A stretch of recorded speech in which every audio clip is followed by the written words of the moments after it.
Welcome to In Focus with Silvana Pavlovska. This is going to be the last part 5, of a series of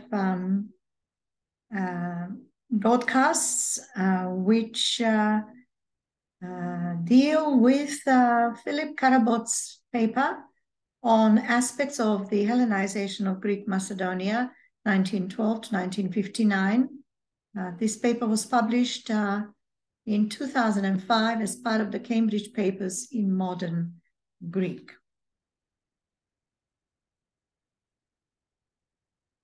Philip Karabot refers to a table 6 on the next page of his paper. This table 6 is titled Population of Greece According to Religion and Mother Tongue, April 1951. In the first column, we've got language. Next to it is Orthodox, followed by Catholic, column on Protestant, column on Muslim, column on Jewish. There's a column for other, then total, and then the percentage. If we look at the language, the first language listed is the Greek language. There are 7,258,657 persons in April 1951. They were Orthodox. There were 24,965 persons who identified themselves as Catholic. Protestant numbered 4,954, 675 Muslim, 4,107 were Jewish, and there were none identified as others. So looking at the first column, and it refers to Greek, the total number were 7,297,878 persons, or 95.62% of the population, April 1951. The next one under language is Turkish language. Those who were Turkish and identified themselves as Orthodox numbered 86,838. Catholic, 106,000. I beg your pardon, 106 only, 106. Protestant, 580. Muslim, 92,219. Jewish, 16.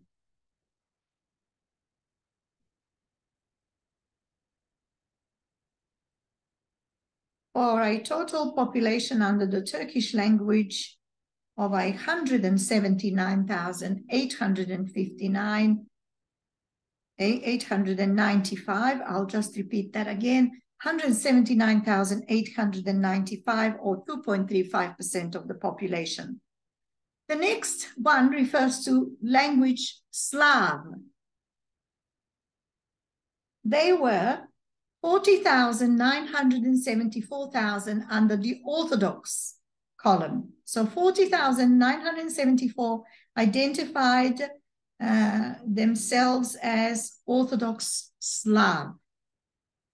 There were 34 persons who said they were Catholic Slavs, Protestant 1, Muslim 6, and Jewish 2. A total of 41,017, in other words, 0.54% of the population.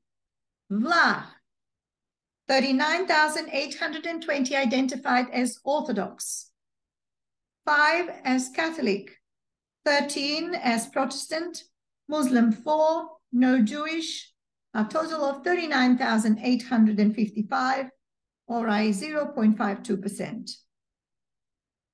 Albanian, 22,207 Orthodox, 11 Catholic, 13 Protestant, 487 Muslim, for a total of 22,736, or 0.30%.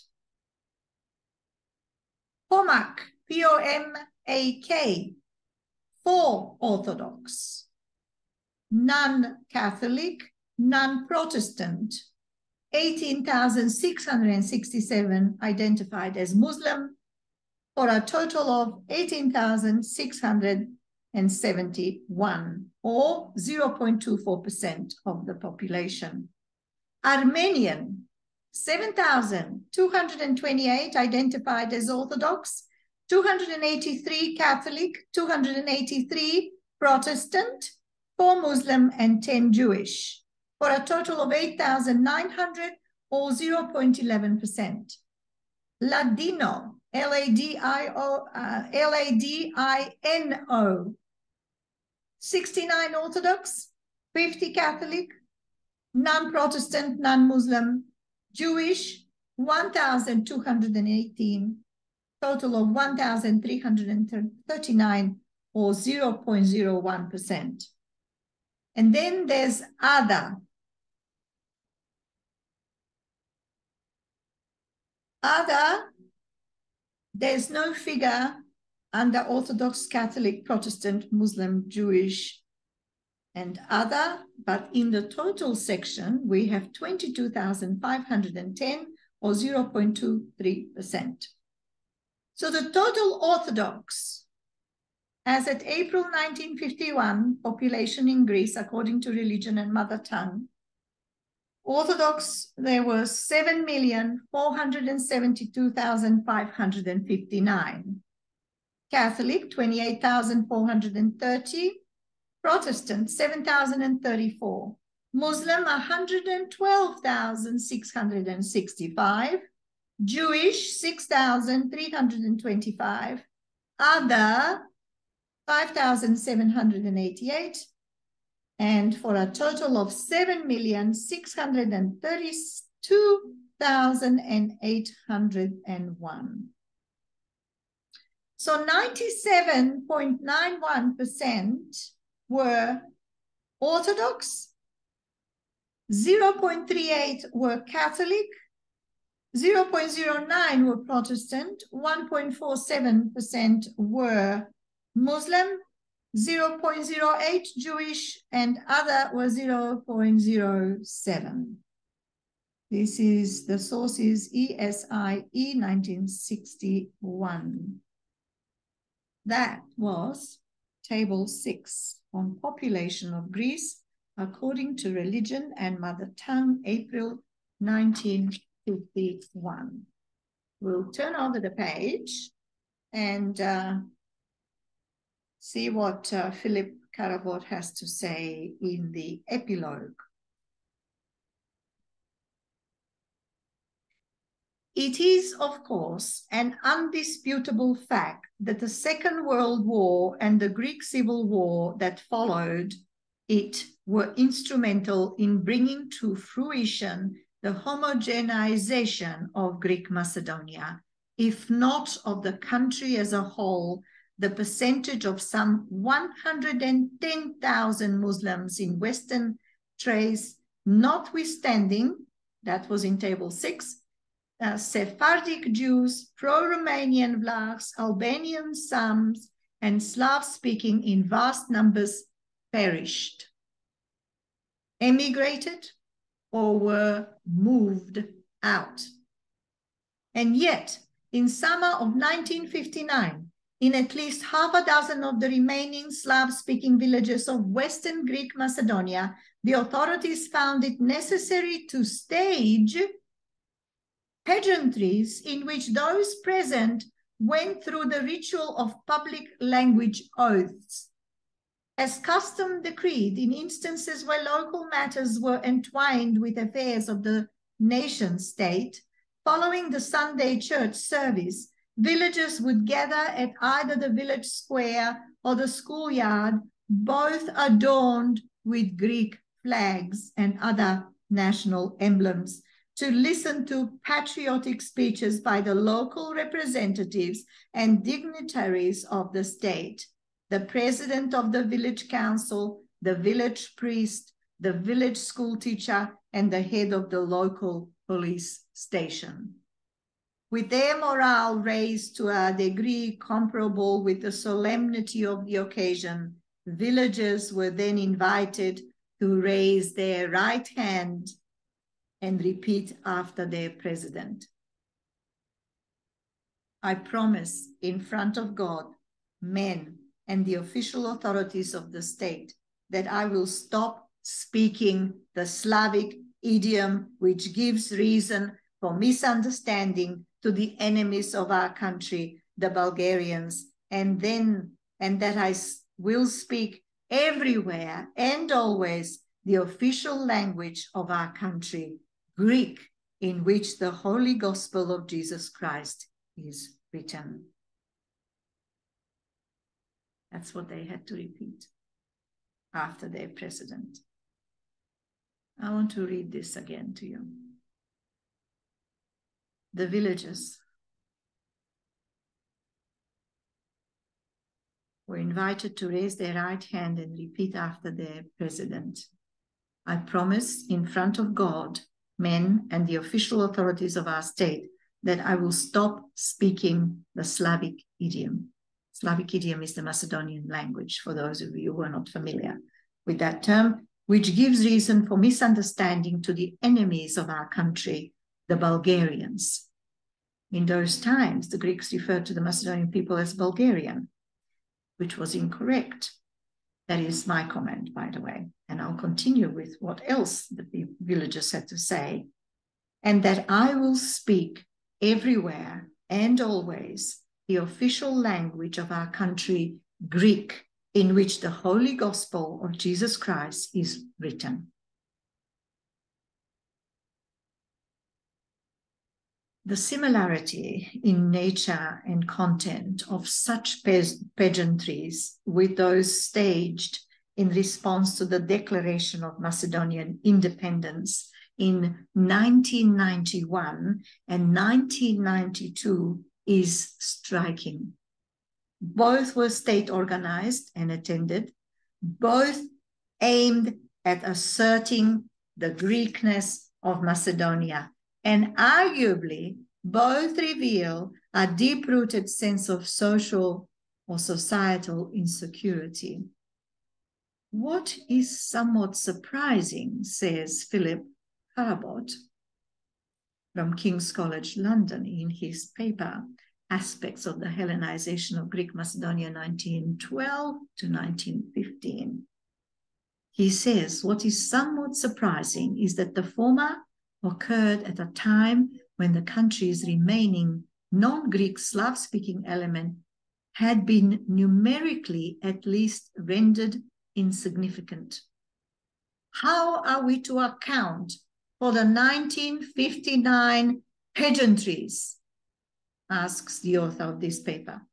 One explanation might be that after more than 40 years of Greek rule, numerous population comings and goings, concerted efforts at Hellenization and the like, the eradication of that repugnant, they call the Macedonian language, repugnant foreign-like language, repugnant foreign-like language was still a desideratum, giving rise to misunderstandings with the enemies of our country.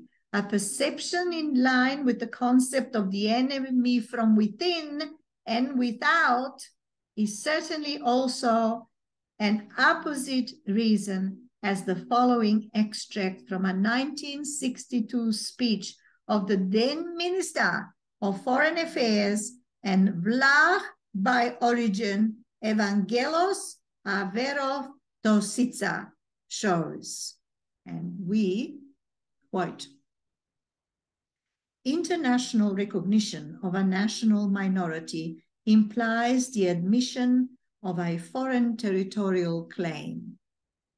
And Greece will never sign a treaty regarding the protection of a Slavo-Macedonian minority.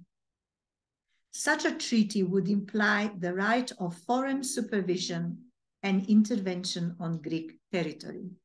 Besides, Slavo-Macedonians are not a nationality, he said. In Yugoslavia, in 20 years or so, there may be created a Macedonian nation in the fullest sense of the word. That is their affair. In Greece, it is different.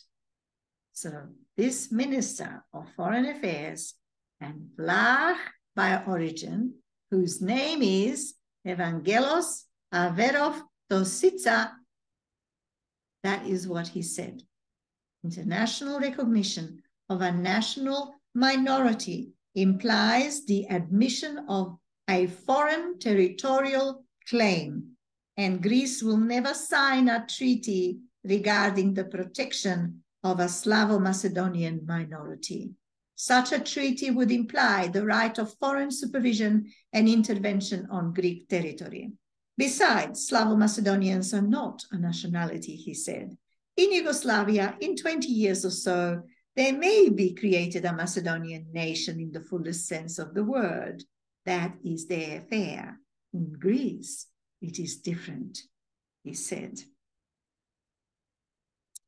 An additional justification might also be found in Article 16, paragraph 6 of the 1952 Constitution.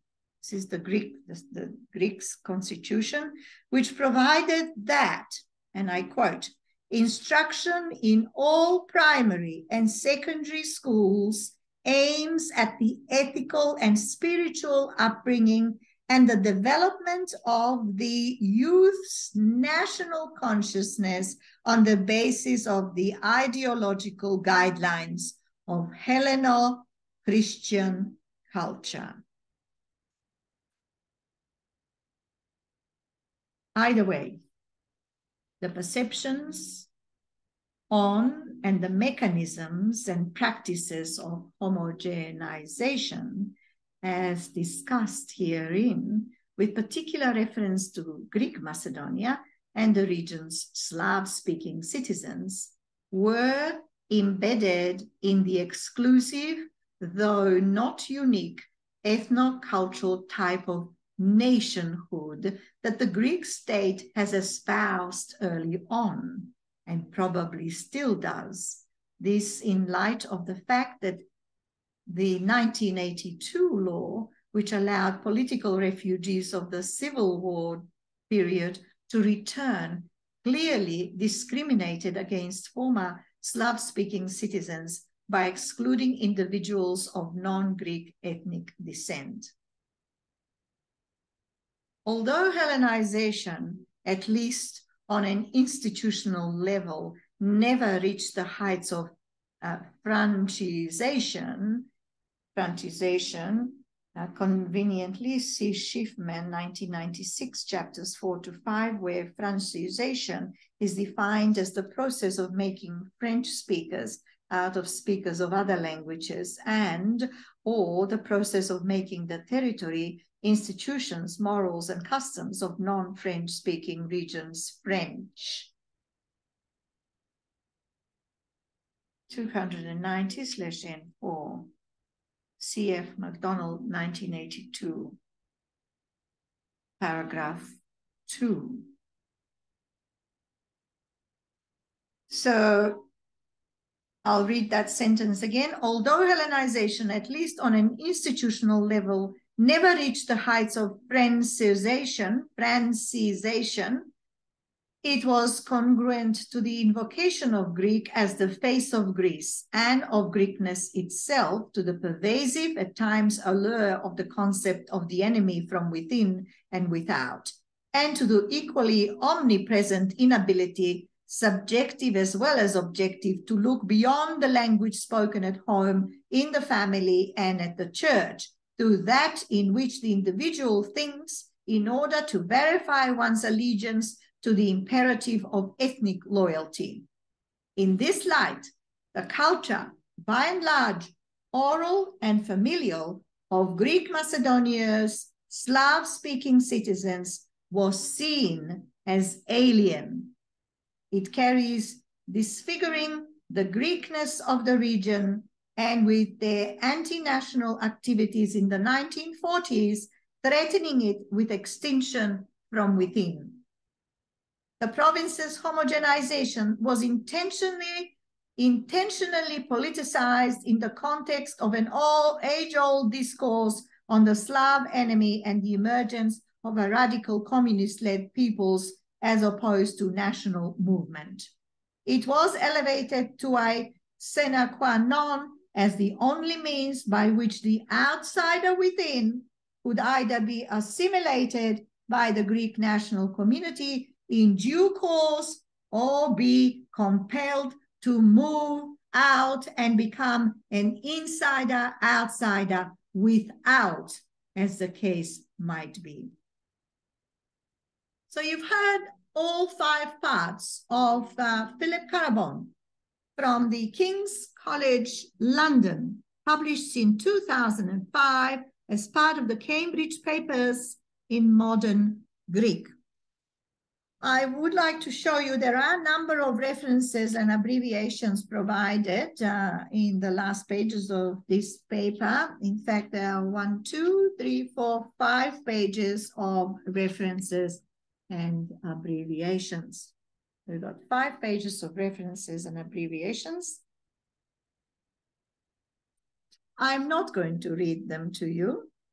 I just wanted to make you, the listener, those of you who are watching this program and following this channel, In Focus with Silvana Pavlovska, of the existence of this paper, thesis by Philip Karabon. And it is in English, as we've discovered, of course.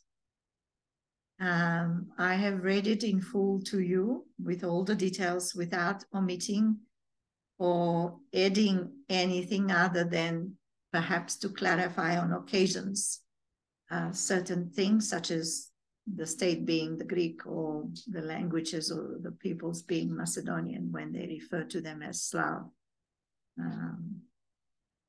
speaking, alien, repugnant, as they say, language to them, clearly fearful of the Macedonian people and benefiting from the 1913 agreement, which led to the partitioning of Macedonia and occupying lands that were never part of Greece or the Hellenic world, that were never part of Bulgaria or Serbia or even Albania.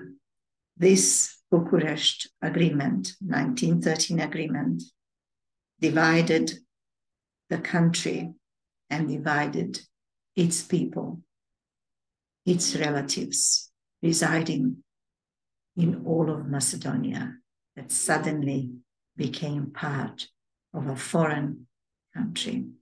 It's also made you aware of the facts and figures that Philip Karabon has provided us, which are useful information, and the different policies that the Greek governments were pursuing before 1913 and after 1913, and no doubt to this day in some form or other against the Macedonian peace-loving, friendly people who never showed any resistance to the Hellenization of Macedonia. It was something that was imposed on them, and it's a historical fact. May this never be repeated again. No nation, no ethnic people who comprise the nation of Macedonia or any other nation or land deserves to suffer and endure the treatment it has received from the so-called state of Greece or the Republic of Greece or any of the other neighboring states which make claims on Macedonia as a country, Macedonia as a geographical region, the Macedonian people as a nation of people, the Macedonian language and the Macedonian culture. So thank you once again, and you're welcome to make your comments. We do not accept any derogatory remarks. You can argue your points with Philip Karabot if you wish. My purpose has been to read you the paper and make you aware of this paper. What you do with it is your prerogative. Mine as a journalist is to expose facts and truths. Once again, thank you. Until next time, Silvana Pavlovska.